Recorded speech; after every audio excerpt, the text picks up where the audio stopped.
Hola, ¿cómo están? Aquí en un nuevo programa del Despertar. ¿Cómo está Silvina? Hola, ¿qué tal? Bienvenidos.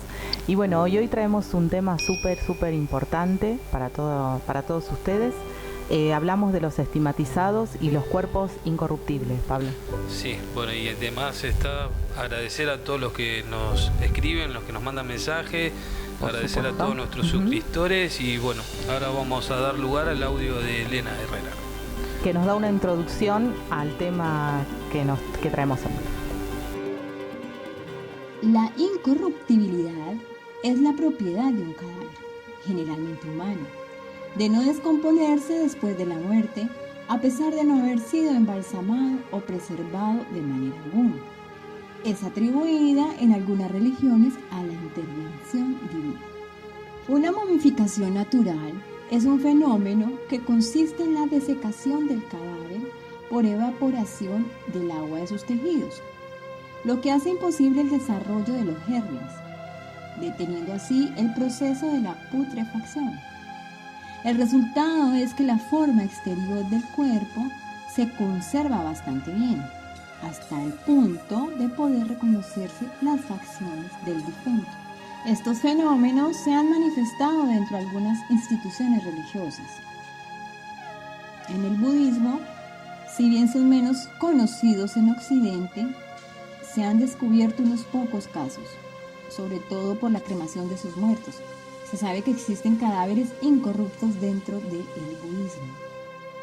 En el catolicismo, los cuerpos de los mártires, cuerpos que eran los templos del Espíritu Santo, que un día se levantarán por él y serán glorificados en la vida eterna.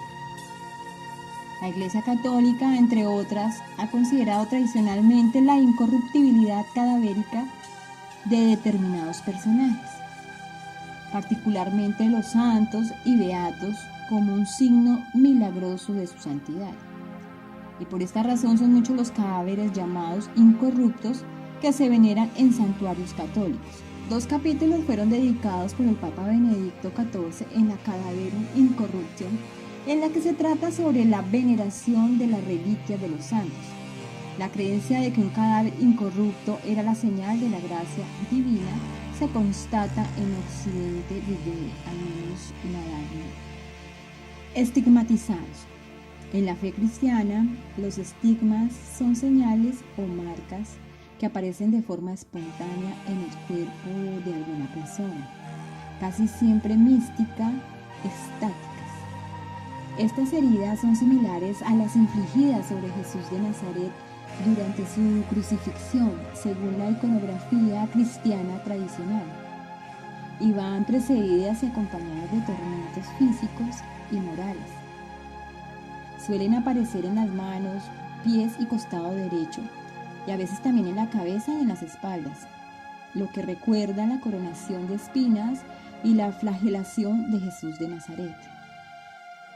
Las diversas confesiones cristianas diferencian la estigmatización de origen sobrenatural, bien por un don divino o por una intervención diabólica, de las de orden natural, causadas por el mismo sujeto que las porta, ya sea intencionalmente o por razones de origen psicosomático, por sugestión, hipnosis, etc.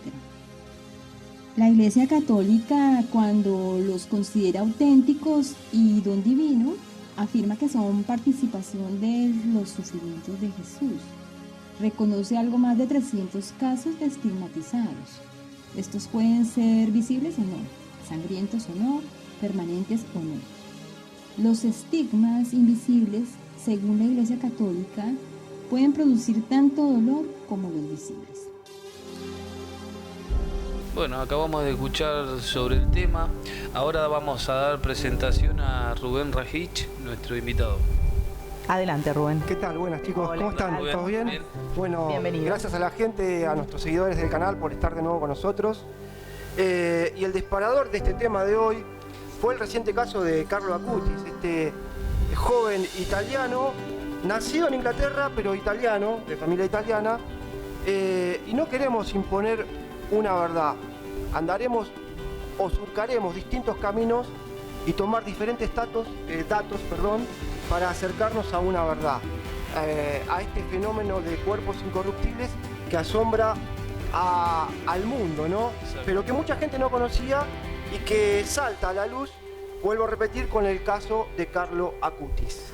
Un niño de 14 años, cuando fallece, nace el 3 de mayo del 91 y bueno, hizo su vida, la entregó al servicio del Señor y tuvo también una inteligencia sobrenatural sobre lo que es informática que él transmitía a los chicos por internet. Así incitaba a los chicos que vayan a predicar la fe con él. Viajó por muchos lados. Y bueno, y su corta vida, vuelvo a reiterar, la dio al servicio del Señor. Bueno, a él le diagnosticaron leucemia fulminante del tipo M3 en el 2006 y fallece el mismo año, el 12 de octubre, con tan solo 14 años. Van a ser el 12 de octubre 15 años de su partida. Fue canonizado el 12 de octubre del 2012. Y su cuerpo incorrupto yace en el santuario del Despojo en Asís, lugar donde Francisco de Asís dejó todo para seguir al Señor y donde él quería que sus restos yacesen. Bueno, ahora vamos a hablar de que hay más de 300 casos reconocidos por la Iglesia Católica. Vamos a hablar de los que tenemos evidencia y mostrarles fotos de esto. San Silván murió en el 350. Muy poco se sabe acerca de San Silvano, excepto de que fue martirizado, asesinado por su fe, en el siglo IV. Algunas fuentes aseguran que este es uno de los 70 apóstoles, considerado que su cuerpo tiene más de 1600 años, está muy bien conservado.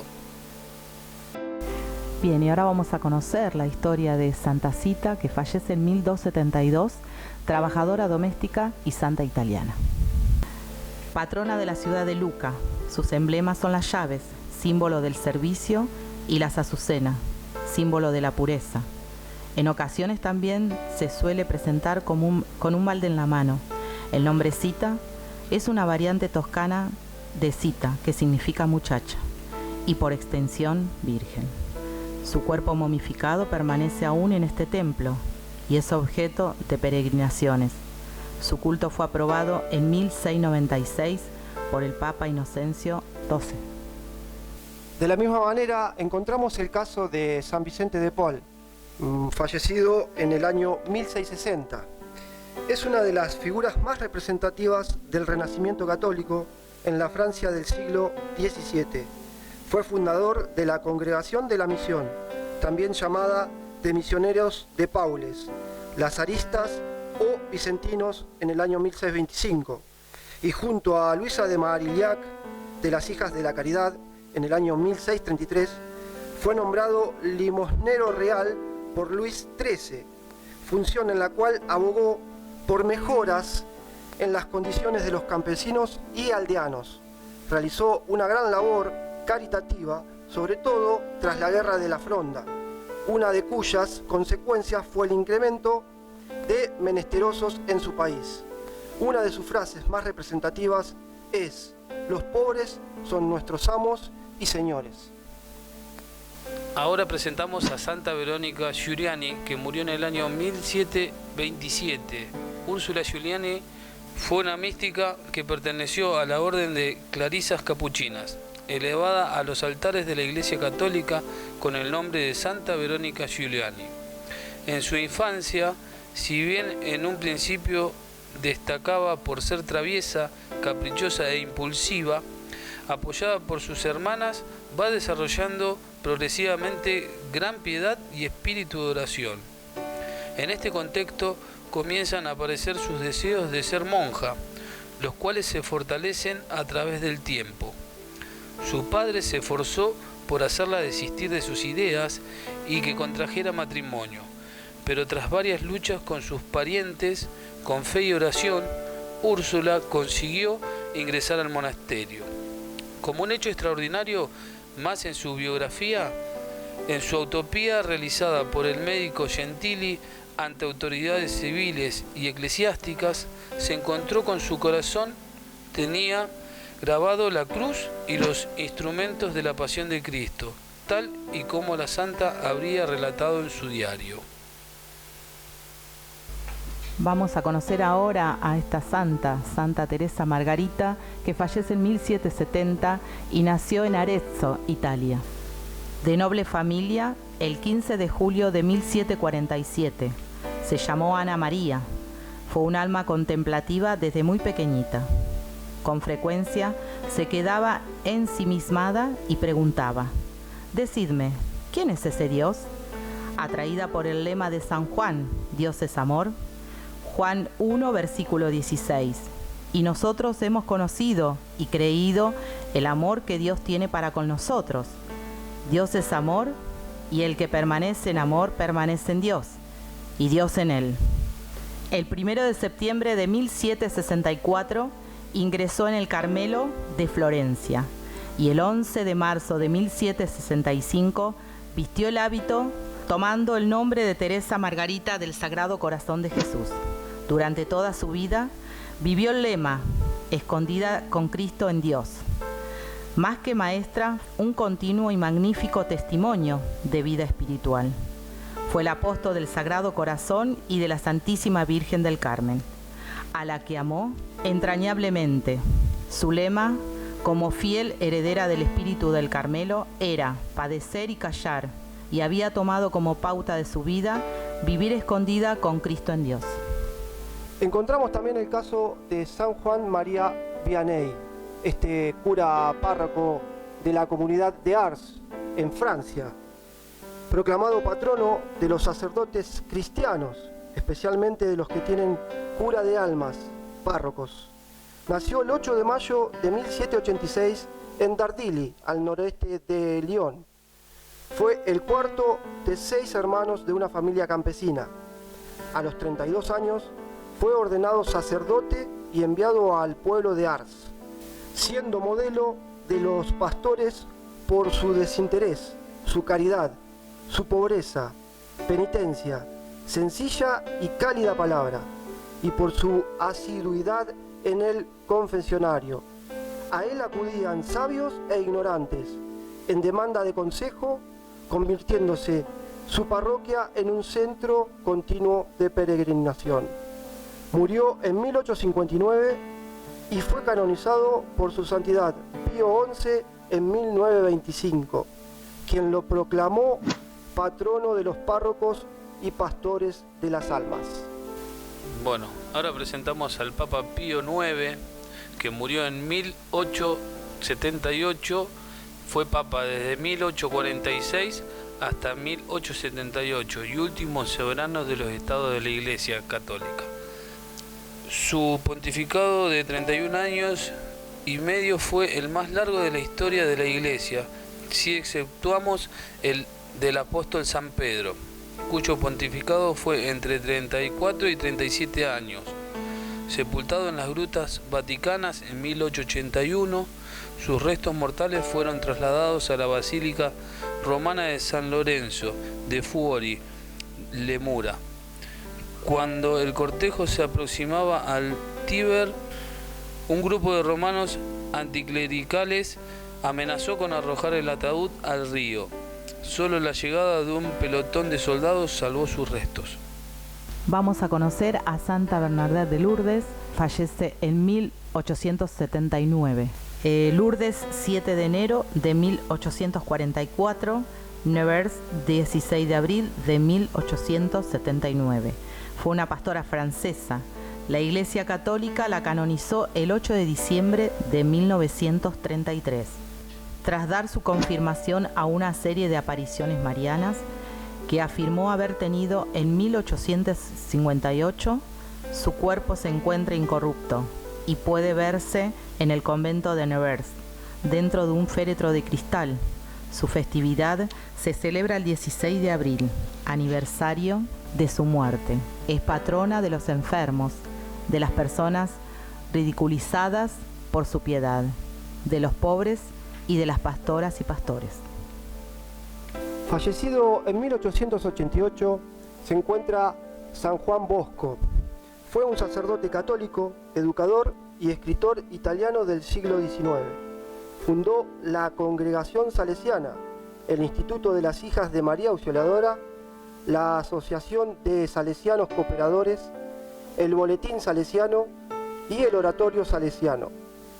Promovió la Asociación de Exalumnos Salesianos el desarrollo de un moderno sistema pedagógico conocido como Sistema Preventivo para la Formación de los Niños y Jóvenes y promovió la construcción de obras educativas al servicio de la juventud más necesitada, especialmente en Europa y América Latina.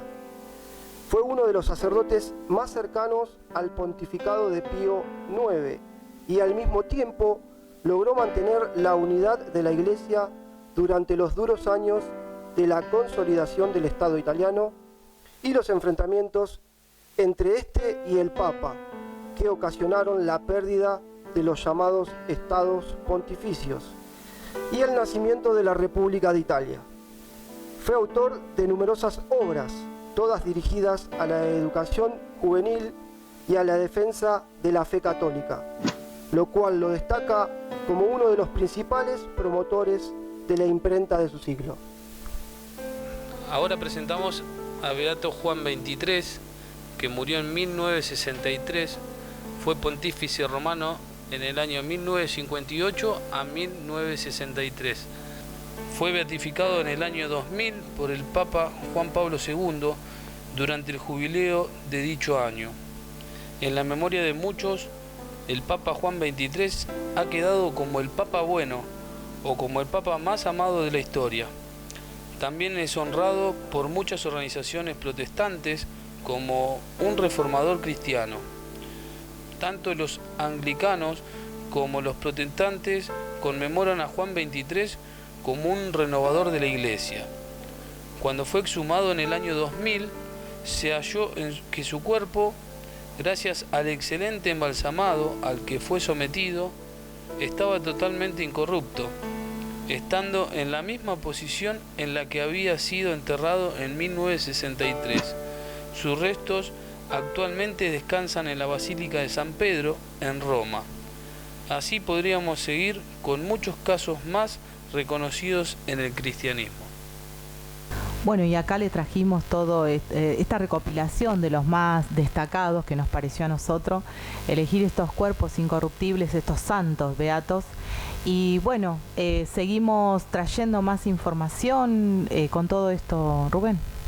Sí, desde ya quiero decir que nuestra opinión, por lo menos en mi caso, no soy un hombre titulado en Harvard, ni en otra institución muy reconocida, ¿no? Pero me considero alguien que intenta ser un humilde investigador y bueno, cuando empezamos a andar este camino, nos encontramos con un camino muy ancho, lleno de información, muchísimos datos. Totalmente. Y a medida que fuimos desglosando y presentándole a la gente algunos de los casos, como decía Pablito, más de 300 casos, Sí, así es. nos encontramos que ese camino se bifurcaba en dos. ¿Qué quiero decir con esto?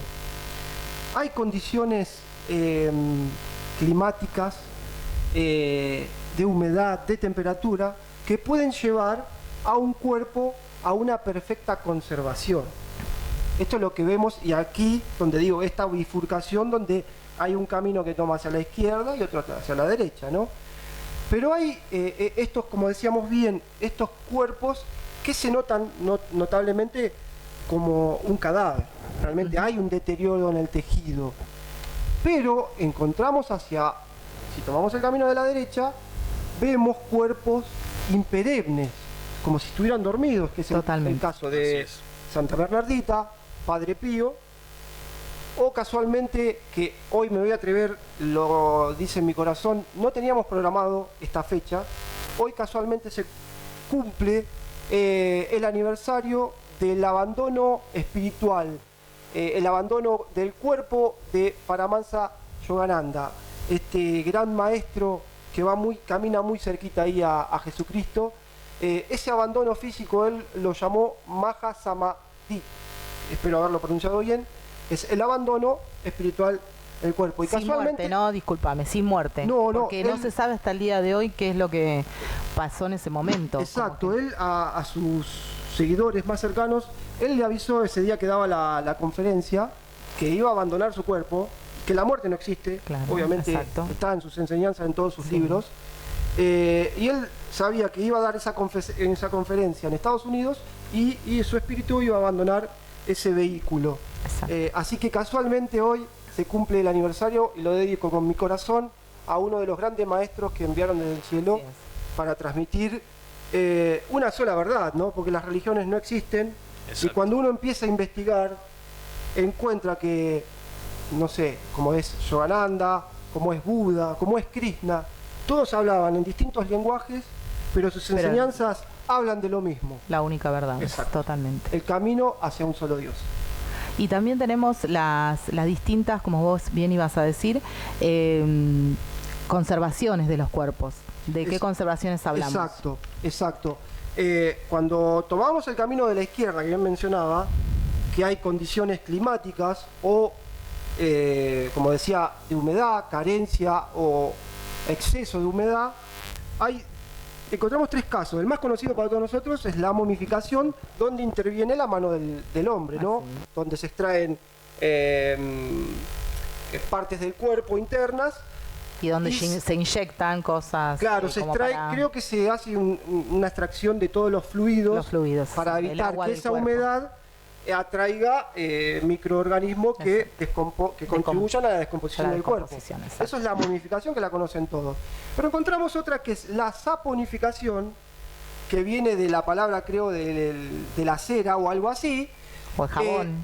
O jabón, así, podría ser, que en un lugar húmedo o también seco, dicen, el cuerpo se recubre de una grasa que permite una perfecta conservación del cuerpo, pero la piel queda como reseca, ¿no? Y se ve un claro deterioro externo. Claro, y dentro permite una mejor conservación de los órganos, pero siguen en descomposición, más lentamente que en otro tipo de conservación, ¿no? Y después tenemos también el caso de la corificación, que por ahí creo que es muy común hoy usado, que el cuerpo se guarda en un ataúd de plomo dentro del de madera. Sí. ¿Y qué haría esto? Al estar sellado herméticamente, evita el ingreso de microorganismos que actúen en la descomposición del cuerpo. Esto serían caminos desde lo científico que se conservarían un cadáver de la mejor manera, ¿no? Exacto. Y ahora vamos al otro camino, que es casi inexplicable y donde interviene, se podría decir, lo divino. ¿Por qué? Y vamos a citar el caso de Padre Pío, Santa Bernardita y, como decíamos, del maestro Yogananda, ¿no? El maestro Yogananda 3 semanas estuvo en exposición y prácticamente no mostró deterioro de su cuerpo. Estaba un cuerpo dormido. También está el caso de Padre Pío, que en estos últimos tiempos evidenció alguna parte de su cuerpo con deterioro. Pero recordemos, a principios del siglo él fallecía y hoy su cuerpo está imperenne. Usted ve la foto y está dormido. Y uno de los casos más llamativos es el de Santa Bernardita, que también está impecable el cuerpo. Y en un momento, creo que por la década del 70 o 60, si no me equivoco, se extrajo una parte de su hígado y estaba en perfectas condiciones. Sí, es verdad eso. Esto escapa a cualquier mente científica o a cualquier deducción humana, ¿no? Sí, seguro. Ahora te hago una pregunta, Rubén, ¿cómo se puede tomar este fenómeno, ya sea científico o algún milagro del cielo? Yo creo que sí. En el último caso que mencionábamos, creo que hay una intervención divina. Sí, cuando empezábamos a repasar algunos de estos casos, hay un común denominador, que es el camino santo, ¿no? El camino hacia Dios. Pero hay casos como los 3 últimos que mencionábamos, que son prácticamente inexplicables para la ciencia, ¿no? Bueno, te hago otra pregunta, Rubén. ¿Se encuentran casos de este estilo que no sean del cristianismo, ya sea budaísmo, judaísmo? Bueno, ya lo hemos dicho. Si tomamos el camino cristiano, nos llamó mucho la atención que hay muchos italianos. Eso en otro momento lo analizaremos, de enseñanzas de Giorgio Bon Giovanni, que tiene que ver algo con Longino, aquel que clavó esa lanza sobre Cristo. Pero no me quiero ir muy por la tangente. Como decías vos, sí, dentro del cristianismo, hay muchísimos casos, pero encontramos fuera del también. cristianismo, como es el caso de Paramansa, que está más ligado al hinduismo, y he visto algún cuerpo que lo quise buscar, no lo puedo encontrar, porque recordemos que YouTube a veces es un poco tirano, ¿no? Sí.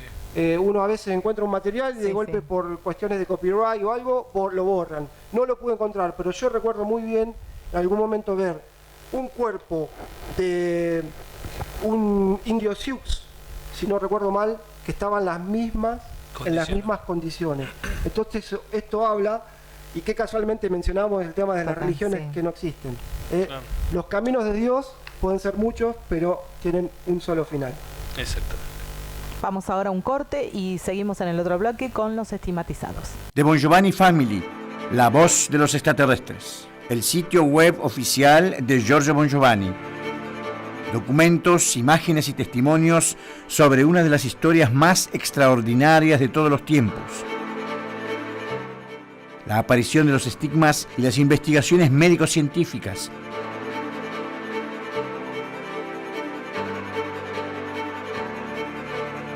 Más de 1.000 millones de personas la han visitado en todo el mundo.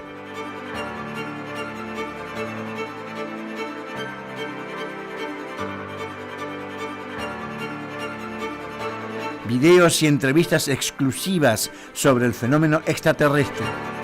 El texto inédito de la madre de todas las profecías. Un archivo completo de mensajes desde 1990 hasta hoy, con expedientes e investigaciones sobre temas de extrema actualidad. Una clave de lectura clara y completa de los hechos que conmocionan al mundo. Una respuesta para quienes buscan la verdad. Bueno, volviendo de la pausa, nos guardamos algunas características de estos cuerpos incorruptibles. Sí, tenemos datos que hemos investigado de que los cuerpos, los incorruptibles, emanan un olor a santidad, no visto o olido en esta tierra, y también sudan de los pies y manos como un aceite, ¿verdad, Rubén? Sí, bueno, esto es una característica más de esos dos caminos que hablábamos, ¿no? Los que van para un lado, pero los que están para el lado inexplicable, a ese lugar los queremos llevar. Y esto es una señal muy importante, y creo que una piña para aquellos incrédulos. Que sigan teniendo dudas sobre lo que trajimos hoy. Sí, habla de que, bueno, del cuerpo de Saint Charbel se vieron luces por 48 noches, ¿no?, sobre su tumba. Exacto, yo creo que esto es uno de los datos más inexplicables. Saint Charbel Macluf, ahí lo pronuncio, trato de pronunciarlo bien porque no lo conocía, digo la verdad, este santo libanés, y donde durante, como bien dijiste vos, 45 días sobre su tumba hubo 5 esferas de luz o 5 luces que nadie pudo explicar. Constantemente, sin irse en ningún momento. Así que bueno, esto es lo que teníamos guardado como frutilla del postre para cerrar este tema de cuerpos incorruptibles. Pero ahora vamos a meternos en otro jardín complicado también, lo que les va a interesar muchísimo, y es el tema de los estigmatizados. Totalmente, y empezamos con el primer estigmatizado, San Francisco de Asís. Como el primer estigmatizado, gran amigo de los animales, iniciador de la tradición de los pesebres navideños y autor de bellos poemas como el himno del sol y la oración por todos. En aquel día de la Santa Cruz Francisco, de 42 años, oraba en lo alto del italiano monte Aubeña y meditaba profundamente sobre el misterio de la pasión de Cristo. Se le apareció entonces un brillante serafín de 6 alas, en cuyo centro nuestro fraile distinguió la figura de un hombre crucificado. De él salieron rayos de luz que perforaron las manos, pies y costado de San Francisco, causándole los estigmas que una fuente histórica describe así. Aparecían las manos y los pies taladrados como de clavos cuyas cabezas se hallaban en las palmas de las manos y en las plantas de los pies, fuera de la carne, y las puntas retorcidas se veían en el dorso de las manos y de los pies, y remachados de modo que por el agujero del remache se podía introducir fácilmente el dedo como de un anillo. Las cabezas de los clavos eran redondas y negras. San Francisco de Asís llevó las marcas durante el resto de su vida. Murió en octubre del año 1226 y fue declarado santo 2 años después. En realidad, el primer caso en la historia sería el de la beata María de Oigienes, 1177-1213, caso que pasó prácticamente inadvertido. Ahora presentamos a Santa Catalina de Siena. Esta religiosa del siglo XIV experimentó un tipo particular de estigma. Su biógrafo Raimundo de Capua cuenta que en el 1 de abril de 1375, cuando tenía 28 años, Catalina oraba en una iglesia de Pisa cuando entró en un éxtasis y se elevó varios centímetros por encima del suelo. Cuando descendió, informó a Raimundo que había recibido los estigmas de una aparición de Cristo crucificado, a la que había solicitado una gracia especial. Señor, mi Dios, te ruego que estas cicatrices no aparezcan exteriormente en mi cuerpo. Y mientras yo estaba hablando, los rayos sangrientos se hicieron brillantes, adquiriendo un aspecto de luz, llegando en esa forma hasta las mencionadas partes de mi cuerpo. Catalina llevó estos estigmas invisibles hasta su muerte en 1380, a la edad de 33 años. En 1970 fue proclamada doctora de la Iglesia, siendo una de las 4 mujeres que hoy ostenta dicha distinción. También tenemos el caso de Santa Rita de Casia. Tras la muerte de su marido e hijos, Rita de Casia ingresó en la orden agustina, donde vivió una vida de recogimiento y oración. En 1428, a los 36 años, Rita oyó un sermón sobre la coronación de espinas que la impresionó mucho. Poco después, mientras meditaba frente a un crucifijo, sintió que una luz salía de la imagen, llegaba hasta su frente y desde entonces sintió un fuerte dolor en ese lugar, semejante a una espina recién clavada. Además de dolor, se le formó una llaga maloliente y purulenta, una anomalía si se considera que los estigmas suelen despedir aromas dulces, que acompañó a Rita durante sus restantes 14 años de vida. Murió en el año 1457 y hoy se la invoca como patrona de las situaciones difíciles y desesperadas. Bueno, y siguiendo con los casos estigmatizados, tenemos el caso de Magdalena de la Cruz. No siempre los estigmas tienen un origen divino, sino todo lo contrario. Es el caso de la monja española Magdalena de la Cruz, nacida en 1487. Experimentó sus primeras visiones a los 5 años e incluso intentó crucificarse cuando era niña. Con el paso del tiempo, su fama creció como la espuma gracias a los estigmas que experimentó durante 39 años y sus supuestos dones para las profecías, los milagros y las visiones místicas. Se la llegó a considerar una santa viviente. Fue elegida abadesa de su convento, incluso el rey Carlos I de España le pidió que bendijera la cesta del bautismo de su hijo. El futuro Felipe II, todo cambió drásticamente cuando Magdalena enfermó en el año 1543. Sintiéndose próxima a la muerte y desesperada de estar en paz con su alma, la monja confesó que sus supuestas virtudes divinas en realidad eran obra del demonio. Aquello desembocó en un auténtico escándalo y llevó a la prisión a Magdalena de la Cruz en 1544 y su juicio por parte de la Inquisición en 1546.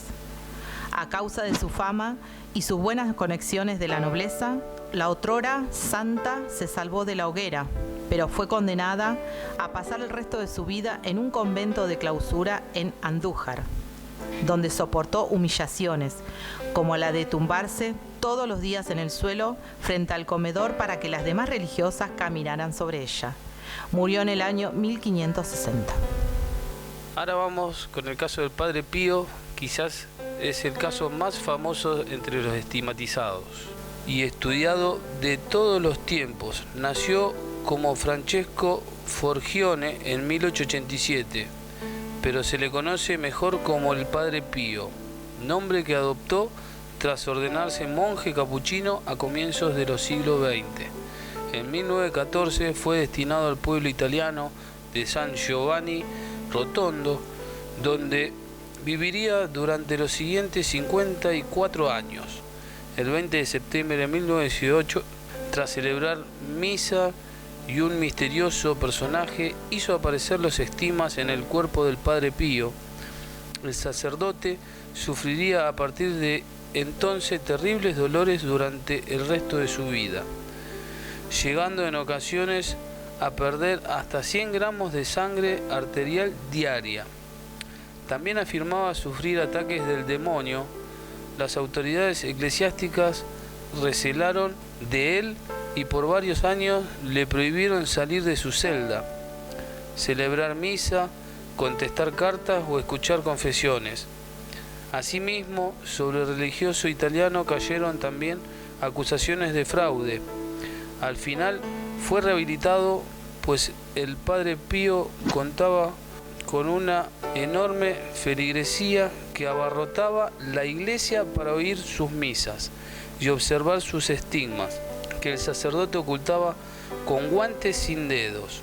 Oía hasta 18 horas diarias de confesiones y se cuenta que tenía el don de leer los corazones y manifestarse en más de 2 lugares al mismo tiempo. El Padre Pío murió en San Giovanni Rotondo el 23 de septiembre de 1968 a la edad de 81 años. Los estigmas desaparecieron de su cuerpo poco después. Fue canonizado en 2002 por Juan Pablo II, quien, por cierto, lo conoció personalmente siendo un joven sacerdote en 1947 y años más tarde, ya como obispo de Cracovia, lo escribió para solicitar sus oraciones para una amiga polaca enferma de cáncer y que logró recuperarse. Beata Anna Catarina de Emmerich.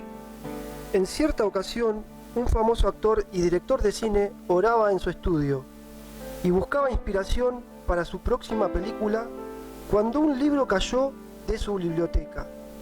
Las impactantes descripciones de la crucifixión de Jesucristo que contenía el volumen convencieron a aquel director, llamado Mel Gibson, de que estaba ante la respuesta que buscaba. El resultado fue impactante. Esta película que conocimos como La Pasión de Cristo, estrenada en el 2004. Catalina también experimentaba trances místicos en los que decía viajar en el tiempo y vivir momentos de la vida de Cristo y la Virgen María. Durante sus últimos 6 años de vida, la religiosa contó con la colaboración del poeta romántico alemán Clemens Brentano, quien transcribió sus visiones. Catalina murió en el año 1824 a los 50 años y Brentano primero y sus herederos después publicaron en los años siguientes La dolorosa pasión de nuestro Señor Jesucristo, base del film de Mel Gibson, y La vida de la Virgen. Anna Catalina de Emmerich fue beatificada por Juan Pablo II en el 2004.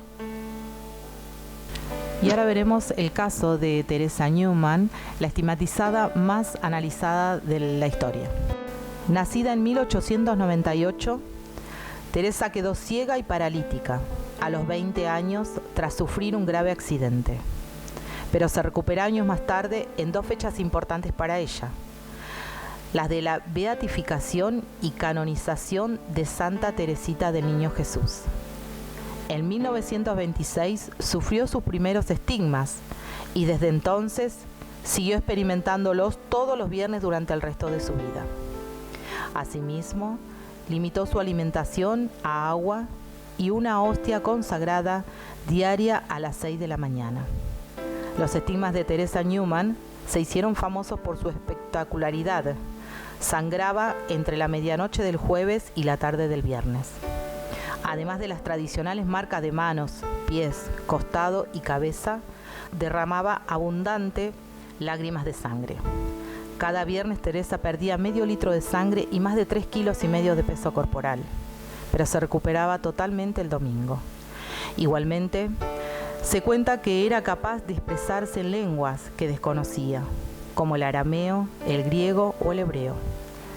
Yogananda presenció la estigmatización de Teresa y la narró en su libro. De sus párpados inferiores fluía un chorro fino y continuo de sangre, de unos 2,5 centímetros de diámetro. Su mirada estaba enfocada hacia arriba, en el ojo espiritual, situado en la zona interior media de la frente. El paño enrollado alrededor de su cabeza estaba empapado de la sangre precedente de las heridas estigmatizadas de la corona de espinas. El hábito blanco estaba salpicado de rojo en la zona del corazón por la herida del costado, donde el cuerpo de Cristo, tantos años antes, había sufrido la última vejación por parte del soldado que le clavó la lanza. Las manos de Teresa parecían tendidas en un gesto maternal, suplicante. Su rostro mostraba una expresión a la vez de tortura y divinidad. Parecía más delgada, transformada de muchas formas sutiles y también externas. Murmurando en una lengua extranjera, hablaba con labios un poco temblorosos a personas solo visibles para su mirada interior. Teresa Newman murió el 18 de septiembre de 1962 a los 64 años. Actualmente es sierva de Dios y tiene abierto un proceso de beatificación. Giorgio Bongiovanni, nacido en Sicilia el 5 de septiembre de 1963. Cuenta su padre Carmelo y su madre Giovanna que desde pequeño mostró una actitud particular hacia los demás. Su vida cambia por primera vez en el año 1976, cuando contaba tan solo con 13 años, y encuentra a Eugenio Siragusa, el notable contactado catañense, que se vuelve su padre espiritual.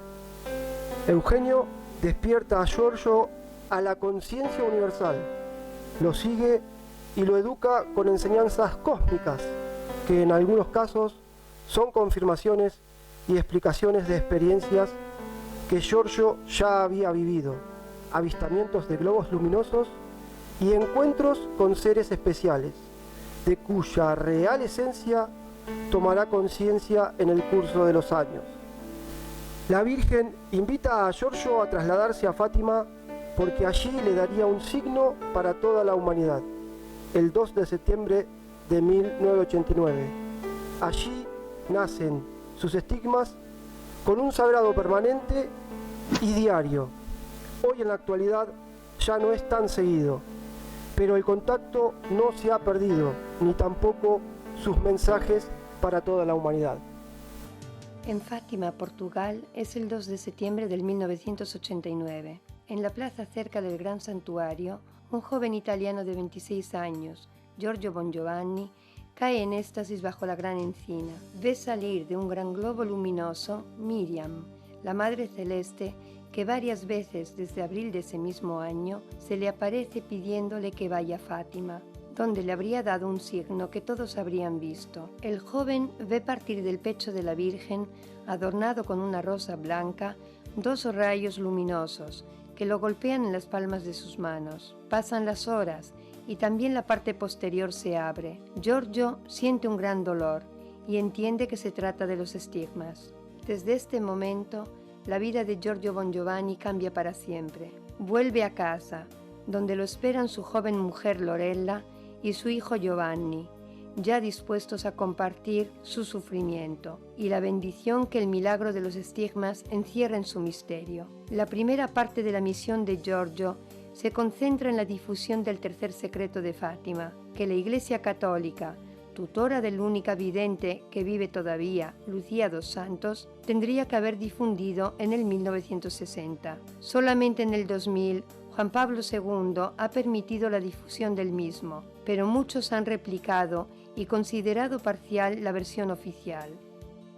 Giorgio explica que, según los mensajes que ha recibido de la Virgen, el tercer secreto de Fátima, además de advertir a la humanidad de las graves consecuencias que encontrará si no cambia su forma de obrar, contiene 25 líneas que la monja ha escrito a mano, donde dice que seres cósmicos provenientes de puntos lejanos del universo llegarán a la Tierra en nombre de Dios. Estos discursos, ligados a la vida en el cosmos, no son una novedad para Giorgio, porque un hombre que ha sido su padre espiritual, el contactista Eugenio Siragusa, lo había educado desde que tenía 13 años sobre los conceptos universales. Empiezan los primeros viajes: España, Argentina, Uruguay y Paraguay. En Asunción, Paraguay, Giorgio encuentra a la reina Sofía de España, a quien le muestra los estigmas. El 27 de octubre del 1990, en Madrid, ella misma le presenta al entonces presidente de la Unión Soviética, Mikhail Gorbachev, y a su mujer Raisa. El joven estigmatizado le pide permiso para dar a conocer el tercer secreto de Fátima en su país, concesión que le será otorgada. El 2 de septiembre del 1991, Giorgio se encuentra en su casa de Porto Sant'Elpidio, sangra y ve el Maestro Jesús. En el mismo momento se forman 2 cruces sangrantes en los pies. Al principio cree que las heridas sean pasajeras, sin embargo se convertirán en los segundos signos permanentes en su cuerpo. Giorgio Bongiovanni llega a Moscú con las manos y los pies sangrantes. La Santa Madre Rusia, que la misma Virgen había pedido que fuese consagrada a su corazón inmaculado, representará una etapa fundamental en la vida de Giorgio.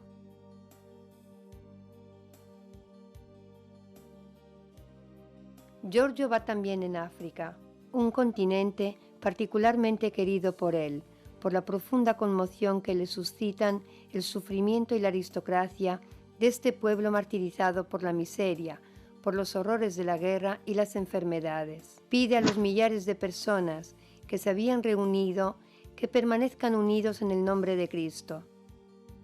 En el mes de mayo del 1992, Giorgio se encuentra en Montevideo, Uruguay. El día 28 aparece el 5.º estigma, en el lado izquierdo del costado.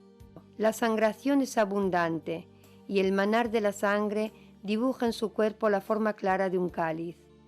El 26 de julio del año siguiente, en Aurora, Uruguay, aparece en su frente una herida con la forma de una cruz.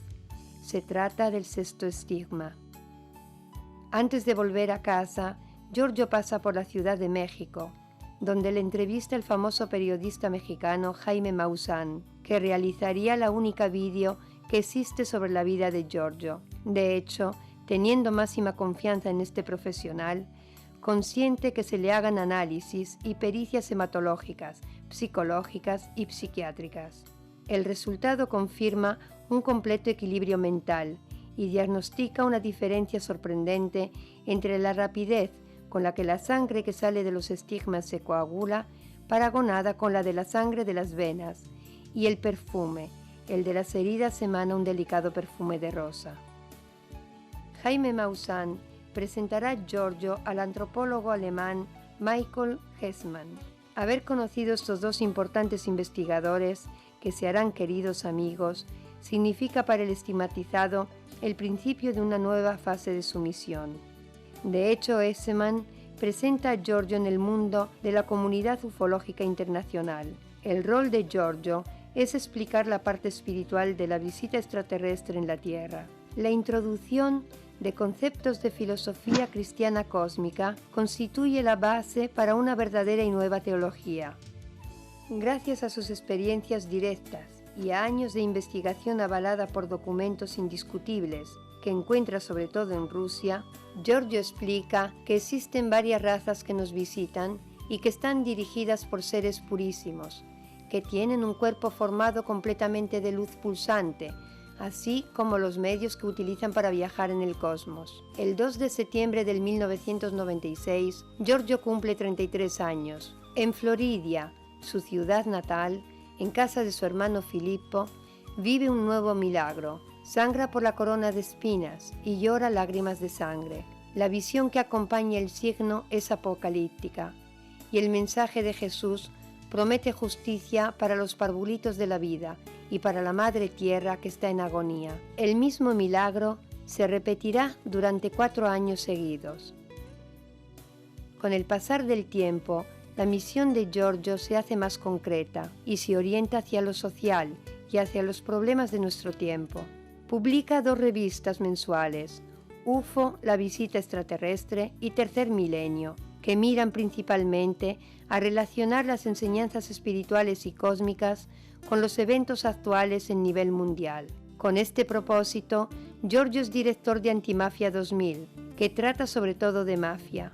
Las directivas de la Virgen están detrás de esta elección, ya que, desde el primer momento, le había indicado la tercera parte de su misión, señalar el rostro del Anticristo, que no se entiende como un ser que encarna en sí mismo el mal, sino como la unión de fuerzas negativas que condicionan el mundo. Según Giorgio, la mafia es una de ellas y representa el camino más rápido para llevar a término su misión. Y a propósito, para cumplirla, en Medjugorje, el 11 de febrero del 2002, donde Giorgio se siente llamado a ir, pide a la Virgen, la cual se le aparece después de varios años, que se le vuelva invisible la cruz que lleva en la frente, pero dejándole el dolor. La Virgen acepta su petición, pero especificando que la cruz aparecerá de nuevo durante determinados eventos, mientras los otros estigmas permanecerán hasta el cumplimiento de su misión. Hoy, Giorgio ha empezado de nuevo a viajar por el mundo, aceptando invitaciones en conferencias y en congresos de naturaleza espiritual, obedeciendo a una voluntad superior. Bien, y volviendo de estas imágenes impresionantes, impactantes y también sentidas, debo confesar que quebré en muchas partes. Nuestro querido Giorgio, sus estigmas sanguinantes en las fechas particulares y su dolor constante, no solo él, sino todos los estigmatizados de los tiempos que hemos presentado, tuvieron dolor continuamente, los visibles y los no visibles, que tenían los estigmas visibles y los no. También queríamos aclarar de los cuerpos incorruptibles que hoy actualmente, a tantos años de muerte, de dejar su cuerpo de tránsito aquí en la tierra, siguen emanando de los pies como un aceite de las manos, con un olor como es celestial, santo, como un olor santo, de santidad. Y bueno, y así pasamos a unos comentarios a Rubén. Sí, bueno, te queríamos hacer la pregunta, ¿qué son los estigmatizados para vos y qué representan? Sí, bueno, obviamente una pregunta personal. Cada uno de los que están mirándonos van a sacar cada uno su conclusión.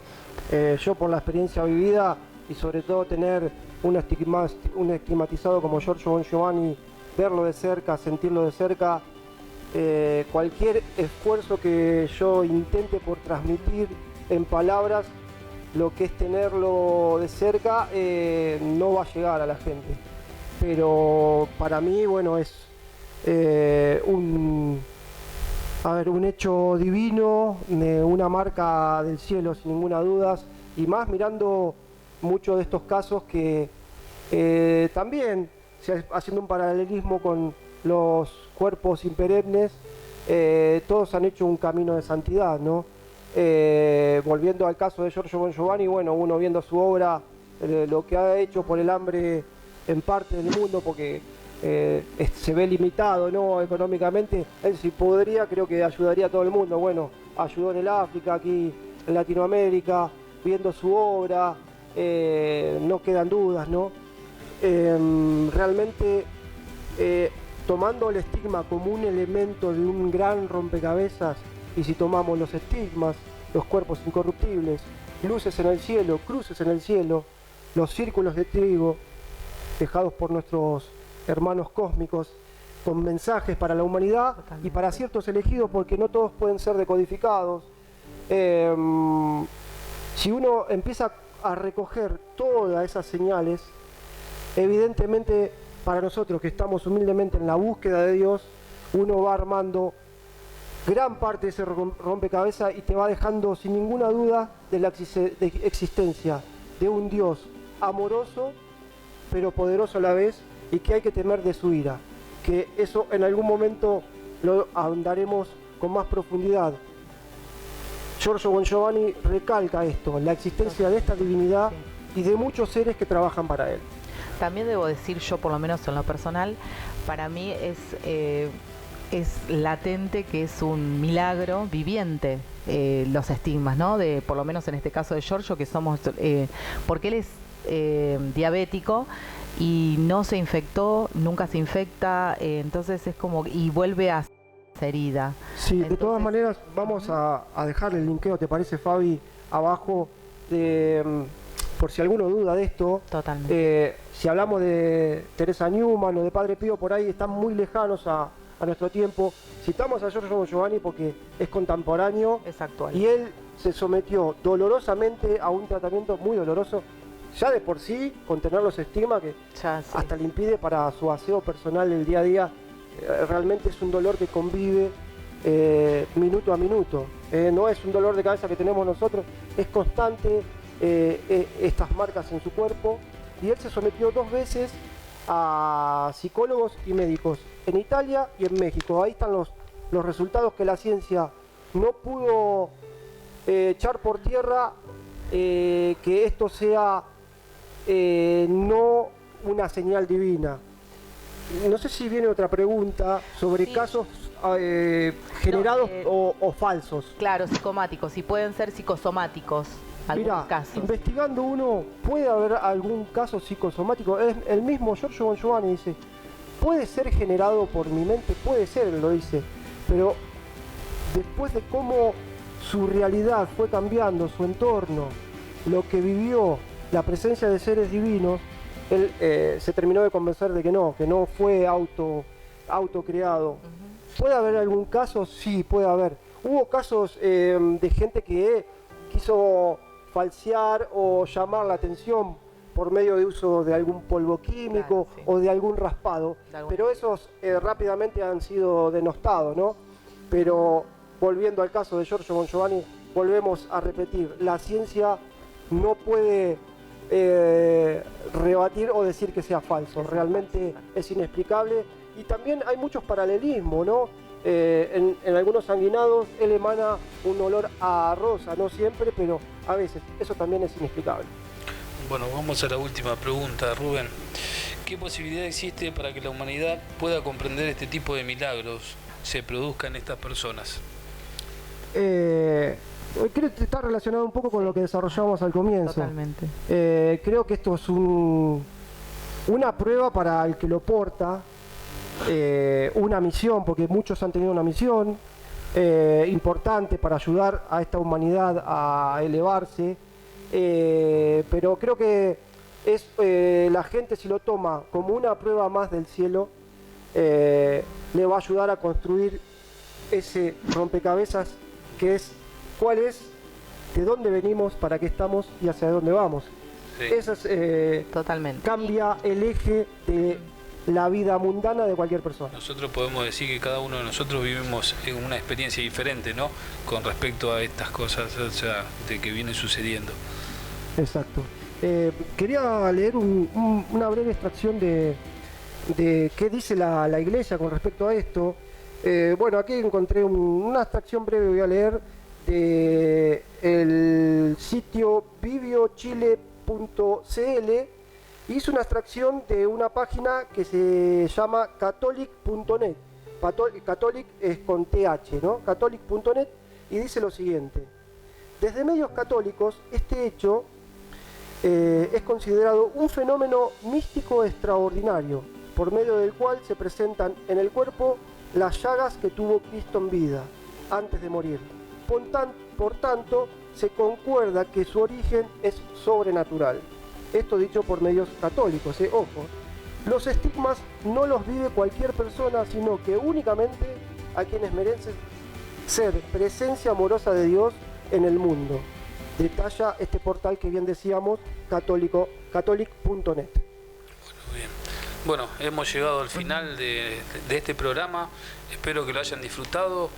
no se olviden de suscribirse, mandarnos mensajes, hacernos comentarios que serán respondidos. Y bueno, hasta un próximo despertar.